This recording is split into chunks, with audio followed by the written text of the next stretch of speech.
বিশেষ করে ছাত্রলীগের শীর্ষ কোনো সন্ত্রাসীকে এখনো পর্যন্ত এই অন্তর্বর্তীকালীন সরকার গ্রেপ্তার করতে পারেনি এবং গ্রেপ্তার করার জন্য যে সর্বোচ্চ সচেষ্ট থাকা সেটাও আমরা দেখিনি।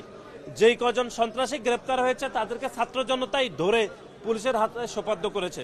সেজন্য আমরা এই খুনি সংগঠন ছাত্রলীগকে শুধুমাত্র প্রজ্ঞাপনের মাধ্যমে সন্ত্রাস বিরোধী আইনে যে নিষিদ্ধ করেছে একটি দায়সারা একটি কার্যক্রম আমরা দেখেছি। তাদেরকে গ্রেপ্তার করার যে শক্ত অবস্থান সেটি আমরা এই অন্তর্বর্তীকালীন সরকারের আমরা দেখিনি। সেজন্য তাদের বিচার দাবি, আওয়ামী লীগের দোষরদের বিচার দাবি এবং বিভিন্ন শিক্ষা প্রতিষ্ঠান এখনো পর্যন্ত জুলাই এবং আগস্টের বিভিন্ন সন্ত্রাসীদের কার্যক্রমের যে তদন্ত সেটিও করে নাই, সে তদন্তের দাবি করে আমরা আজকে স্মারকলিপি দিয়েছি।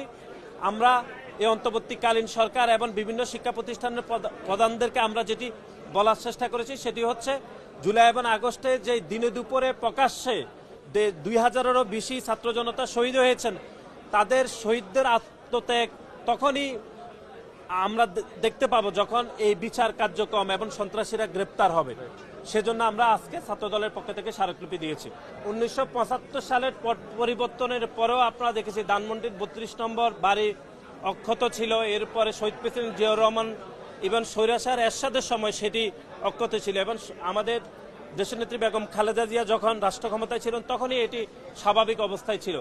কিন্তু জুলাই এবং আগস্টে ছাত্র জনতার উপর যেভাবে গুলিবর্ষণ হয়েছে, যেখানে 2000-এরও বেশি ছাত্র জনতা শহীদ হয়েছে, সেই গণ অভ্যুত্থানের একটি অংশই সেই গণ অভ্যুত্থানই এই 32-এর বাড়িতে তারা গতকাল যেটি করেছে সেটি গণ অভ্যুত্থানের যে স্পিরিট বা গণ অভ্যুত্থানের সংক্ষুব্ধ জনতা এটি করেছে। সুতরাং আমরা মনে করছি যে খুনি হাসিনা গতকাল যে বিবৃতি দিয়েছে, তিনি জাতির কাছে কোনো রকম ক্ষমা প্রদর্শন না করে বাংলাদেশের জনগণকে দোষারোপ করেছেন এবং বাংলাদেশের জনগণকে দেখিয়ে নেবেন এরকম তিনি হুমকি দিয়েছেন। তার বক্তব্য থেকে হয়তো ছাত্র জনতাই বিক্ষুব্ধ এই ঘটনা ঘটিয়েছে বলে আমাদের মনে হয়েছে। ছাত্রলীগের এখনো পর্যন্ত কোনো সন্ত্রাসী গ্রেপ্তার হয় নাই। শেখ হাসিনা যখনই বিপদে পড়েন তখন ছাত্রলীগকে একা রেখে তিনি লেজ গুড়িয়ে পালিয়ে যান। এই জন্য ছাত্রলীগের সন্ত্রাসীদেরকে আমরা বলবো যে আপনারা খুনি শেখ হাসিনাকে পরিত্যাগ করুন। খুনি শেখ হাসিনা যখনই একটি স্বাভাবিক সময় উপনীত হয় তখন তিনি ছাত্রলীগকে বলে যান, আবার বিপদে পড়লে তিনি ছাত্রলীগের নিরীহ সন্ত্রাসীদেরকে তিনি সাধারণ ছাত্র জনতার উপর ঝাঁপিয়ে পড়ার জন্য তিনি নির্দেশ দেন।